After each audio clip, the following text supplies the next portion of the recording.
Shalom, selamat pagi Bapak Ibu Saudara yang terkasih di dalam nama Tuhan Yesus.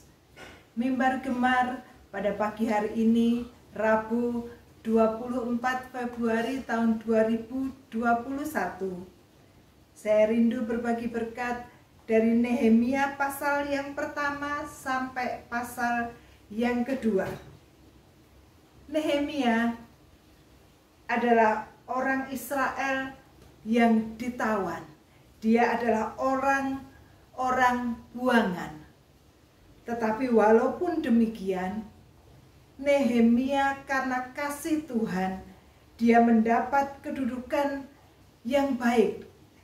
Dia dipercaya menjadi juru minum Raja Artasasta.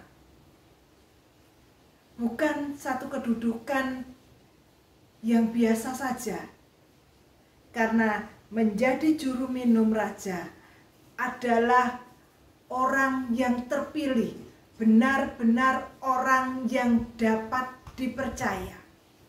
Dan Nehemia mendapatkan kedudukan yang istimewa ini. Sebagai orang buangan, sebagai orang tawanan, tetapi Nehemia mendapat kepercayaan dari raja. Dan tentu saja karena dia menjadi juru minum raja, dia tinggal di istana. Kehidupannya nyaman. Segala yang dibutuhkan tersedia. Tetapi walaupun demikian, Nehemia bukanlah orang yang egois. Dia selalu menanyakan kondisi saudara-saudaranya, sebangsanya, bangsa Israel. Dan saat Nehemia mendengar berita tentang saudara-saudaranya yang dalam kondisi tertindas, dalam kondisi yang buruk, kita akan lihat dalam Nehemia pasal yang pertama ayat yang ketiga. Dikatakan demikian, orang-orang yang masih tinggal di daerah sana yang terhindar dari penawanan ada dalam kesukaran besar dan dalam keadaan tercela. Tembok Yerusalem telah terbongkar dan pintu-pintu gerbangnya telah terbakar.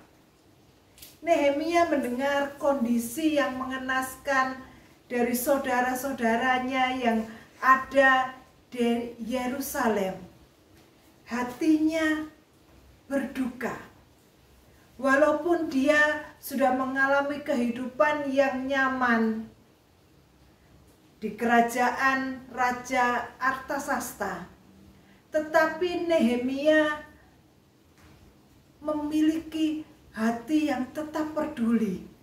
Dia peduli dengan saudara-saudaranya yang tertindas. Dan dia bersedih. Pada ayat yang keempat, dikatakan ketika ku dengar berita ini, duduklah aku menangis dan berkabung selama beberapa hari. Nehemia bersedih. Nehemia berkabung. Dia mengerti bahwa yang dialami bangsa Israel itu memang adalah kesalahan bangsa Israel. Bangsa Israel karena ketidaktaatannya kepada Allah, maka Allah menghukum bangsa Israel sehingga bangsa Israel ditawan. Dan banyak orang dijadikan tawanan. Sementara yang tertinggal di Yerusalem mengalami penindasan, mereka dijajah, mereka kelaparan, dan kehidupannya tertindas. Tembok-tembok yang melindungi kota Yerusalem rubuh, dan itu merupakan satu penghinaan yang luar biasa bagi bangsa Israel. Tidak ada pertahanan untuk kota Yerusalem. Tidak ada tempat perlindungan bagi bangsa Israel. Mereka mengalami kondisi yang benar-benar buruk. Dan Nehemia bersedih, dia berkabung. Dan pada saat Nehemia menjalankan tugas sebagai juru minum raja, dia menghadap kepada raja dengan hati yang bersedih. Dan Raja Artasasta melihat raut wajah Nehemia yang bersedih, tidak sukacita. Sementara sebagai pegawai raja, seharusnya pada saat dia bertugas harus menunjukkan muka yang berseri-seri, muka yang penuh dengan semangat untuk menyenangkan hati raja. Tetapi karena Nehemia hatinya benar-benar sedih, memikirkan saudara-saudaranya, dan dia tidak bisa menutupi kesedihan hatinya, sehingga Raja Artasasta pada pasal yang kedua, di situ raja menanyakan kepada Nehemia, dan itu bukan sesuatu hal yang baik, karena bisa saja raja akan marah karena pegawainya tidak bekerja dengan sukacita. Nehemia tidak melayani raja dengan segenap hati. Itu menimbulkan satu resiko yang besar. Bisa saja Nehemia akan menerima hukuman mati karena Nehemia tidak menjalankan tugasnya dengan sungguh-sungguh. Tetapi Bapak Ibu Saudara yang terkasih, Nehemia bersedih. Dan sebelumnya pada ayat yang keempat, bagian B dikatakan bahwa aku, Nehemia, berpuasa dan berdoa kehadirat Allah semesta langit. Nehemia berdoa, berpuasa, dia memohon kepada Allah pertolongan, belas kasihan Allah untuk bangsa Israel. Karena Nehemia berdoa, Nehemia merendahkan diri kepada Allah. Nehemia tidak egois dengan kehidupannya sendiri, tetapi Nehemia tetap memikirkan saudara-saudaranya. Dia mengambil resiko untuk menghadap raja dengan muka yang tetap bersedih. Kalau bukan karena doa Nehemia, maka bisa saja Raja Artasasta akan memberi hukuman. Tetapi sungguh luar biasa keajaiban Tuhan. Raja Artasasta yang melihat Nehemia bersedih, Tuhan gerakkan hatinya untuk menanyakan apa pergumulan permasalahan dari Nehemia. Pada pasal yang kedua, Bapak Ibu bisa membaca di sana bahwa Nehemia mengungkapkan akan kesedihan hatinya. Nehemia mengatakan kesedihan hatinya karena mengingat saudara-saudaranya di Yerusalem yang kondisinya sangat buruk, tertindas, dan tembok-tembok perlindungan Yerusalem rubuh. Dan Nehemia mengungkapkan keinginannya untuk bisa membangun kembali tembok Yerusalem. Satu keinginan yang mustahil. Bagaimana mungkin raja dari bangsa yang menjajah, menawan bangsa Israel akan memberi pertolongan? Satu hal yang mustahil.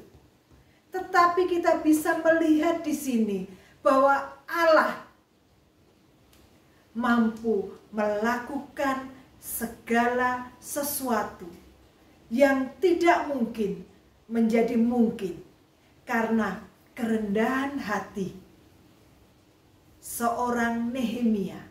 Karena Nehemia berdoa dan berpuasa, Nehemia mengandalkan Tuhan, maka Tuhan campur tangan. Demikian juga dalam kehidupan kita sehari-hari. Banyak pergumulan berat yang kita hadapi. Mungkin usaha kita, pekerjaan kita, karena dampak pandemi ini, atau karena apapun juga kita mengalami pergumulan yang berat. Perekonomian kita terpuruk, keluarga kita mengalami sesuatu hal yang berat. Tetapi percayalah, seperti Nehemia, dia merendahkan diri, berdoa dan berpuasa, mengandalkan Tuhan. Nehemia mengalami mujizat Tuhan. Raja Artasasta pada pasal yang kedua ayat yang ke-8, bagian yang terakhir setelah Nehemia mengungkapkan keinginannya untuk kembali ke Yerusalem, dan bukan hanya pertolongan itu saja, tetapi raja memberikan sesuatu yang lebih lagi.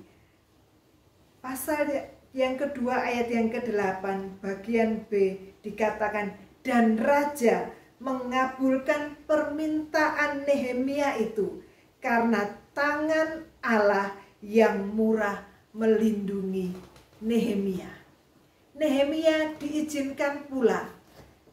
Nehemia diberi surat pengantar dan diberi kuasa untuk membangun tembok-tembok Yerusalem, dan juga diberi izin untuk mendirikan bait Allah kembali.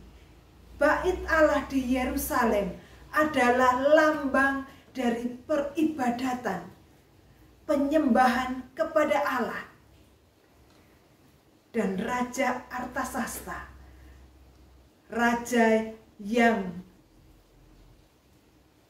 menawan bangsa Israel, memberikan izin itu. Satu hal yang luar biasa, mujizat Tuhan terjadi. Demikian juga dengan kita. Pada saat kita mengandalkan Tuhan, kita merendahkan hati kita, kita berdoa dan berpuasa, maka percayalah, mujizat Allah pasti terjadi. Mari Bapak, Ibu, dan Saudara, kita terus mengandalkan Tuhan, berdoa dan berpuasa, maka keajaiban Tuhan terjadi. Kita akan berdoa. Tuhan Yesus, terima kasih untuk kebenaran firman Tuhan ini. Kami bersyukur Tuhan, karena kami mempunyai Allah yang besar, Allah yang luar biasa, Allah yang sanggup menolong kami. Dan kami hanya mau mengandalkan Engkau saja.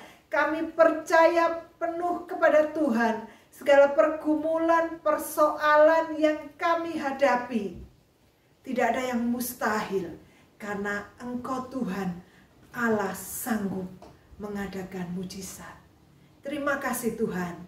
Di dalam nama Tuhan Yesus. Haleluya. Amin. Bapak, Ibu, Saudara yang terkasih, satu ayat penutup dari 2 Tawarikh pasal yang ke-7 ayat yang ke-14. Saya akan bacakan.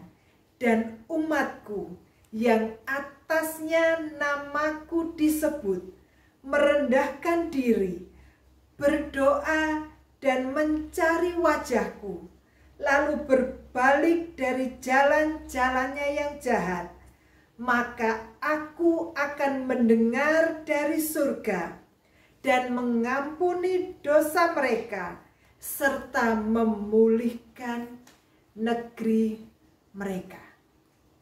Biarlah ayat ini menguatkan iman percaya kita. Tetap andalkan Tuhan, rendahkan diri, berdoa dan berpuasa. Selamat beraktivitas dan selamat menikmati mujizat Tuhan yang besar. Amin.